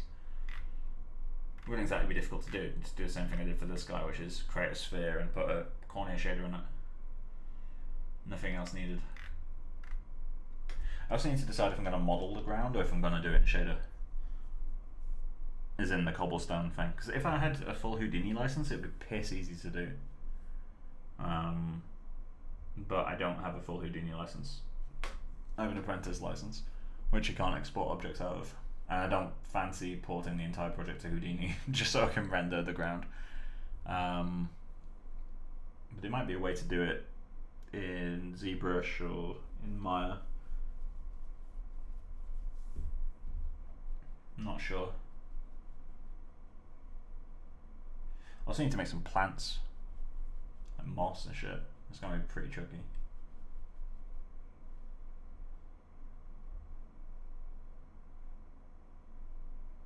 Actually, something I'm realizing is this sharper focus gets this creature's ears in, because they get lost in this one, and I quite like that.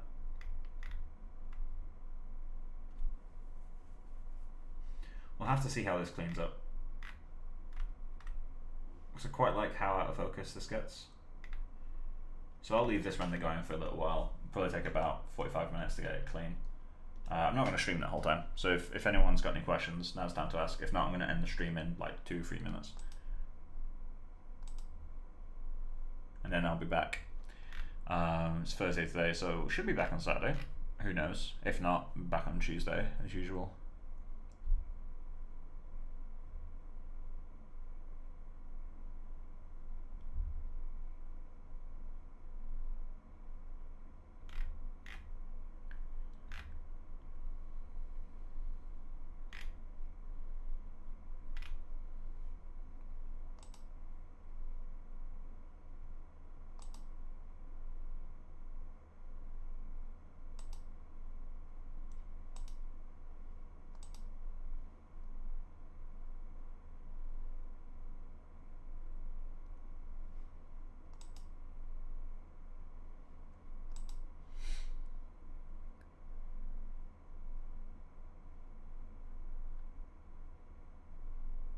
Hey Telf, didn't realise you would add scenery, which looks really nice.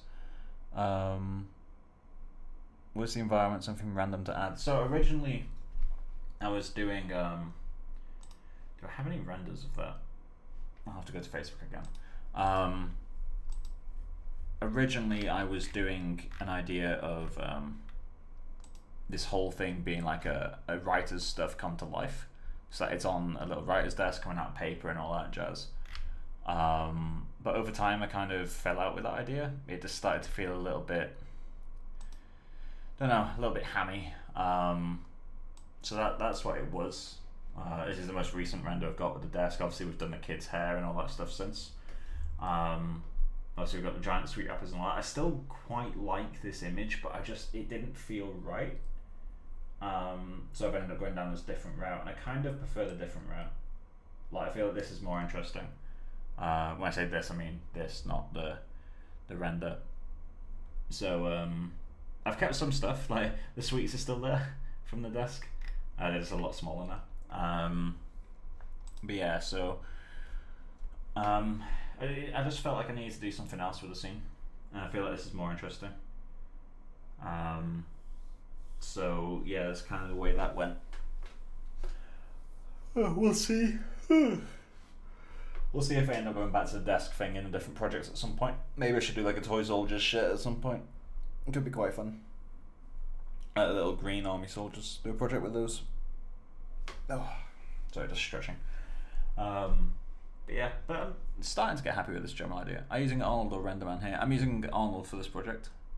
Arnold and Yeti are the two things I'm testing out. I like to switch tools from time to time, just so I kind of have a general base, a few things that I know. I'd say Arnold's nice, but Renderman's still my favorite to work with. It's looking mighty fun, by the way. Thank you, man. But yeah, it's I like Arnold for how easy it is to use. How easy it is to use aces. Like it's actually really fucking easy. But I do prefer Renderman for just how all the shader stuff works and all that sort of stuff. I just prefer the material system it has. But that's not to say the materials in Arnold aren't great. Like, they're fine, they work great. Definitely a lot better than like Redshift, for example. Really don't like Redshift. really don't like it. But yeah, Arnold's very predictable, which is a good thing. Everything just kind of works. But yeah, I'm pretty happy with how the hair for this kid came out. It's not perfect, but I like this area, like above his eyebrow and like the stray hairs and stuff, the angular ones. I think they're quite fun. I need to address this feather here, because the feather looks like it's clipping through the mask, but I don't think it is. Actually, no, it is, because that's hair. Oh, I thought that was connected. Okay, yeah, I need to fix this. At some point, anyway. Still got quite a lot to fix on this guy. I like the groom for this creature, but I don't like this area, like, at all. Feeling no harm in having mortals in your toolkit. Oh, exactly, yeah, it's, I always try to keep, like, as diverse as I can, at least to some extent. Like, I need to do a deep dive into Houdini at some point. I might buy a Houdini license, not for the next project. I kind of want to chill on the next project, do something a bit smaller. Maybe just do a really nice portrait project or something, but not a photoreal one, just like some stylized stuff. Something that's a bit quicker, you know, something that won't be 50 plus streams, because this one, we're on stream 30 now. It's almost the longest stream series we've done so far, and I've still got so much shit to do, like so much work still left to do. I've basically got to do the whole environment still. I've got to groom 4 characters. Sure, one of them's just a hairball, but still, like, I've got to groom 4 characters. Got to look dev everything, model plants. It's so much to do. So this will be like a 50-part series, I think. But yeah, I feel like the next project needs to be a shorter one. I mean, to be fair, we've done quite a lot in this project. I've done cloth simulation, which I don't normally do. I've done a bit of rigging, which again I don't normally do. We have pushed the clothing quite nicely. I quite like how this is turning out. It's still not entirely finished. I do need to do some stuff with it. It's not perfect, really. But yeah, it's yeah, and hair's looking great. Thanks, man.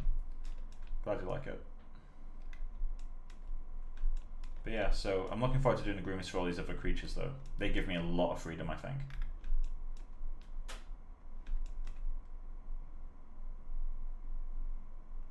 I'm wondering if I want to relight the scene at some point. So I quite like the character lighting, to be honest, but I feel like it could be interesting to do maybe a nighttime version. I mean, hell, there was a point where I did, let's see if I can find it. There's a rig test that I did. Actually, looking back, I really like the image. So I did this a while ago. It's like when I built the rig for the character. I did it on stream, and then everything broke, so I stayed up until 2 in the morning, I think. Re-rigged the whole character, and then at 2 in the morning, I was like, okay, let's see how this actually looks.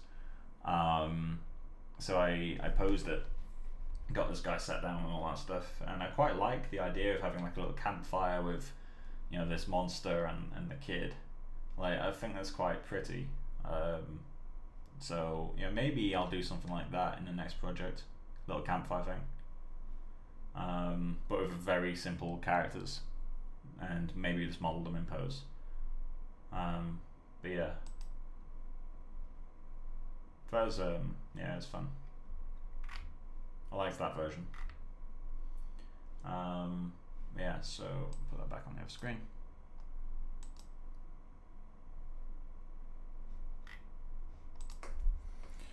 Really like my play. Oh god. That song's gonna be stuck in my head now, like, all day. I ain't singing it. I refuse to sing it, but it's already gonna be stuck in my head. But yeah, right. Well, I think I'm gonna head off, guys, because this is literally just cleaning up a render at this point. I'm just gonna play some guitar in the background while it goes, and then 9 o'clock I'll play some games. Gonna play some Call of Duty, I think.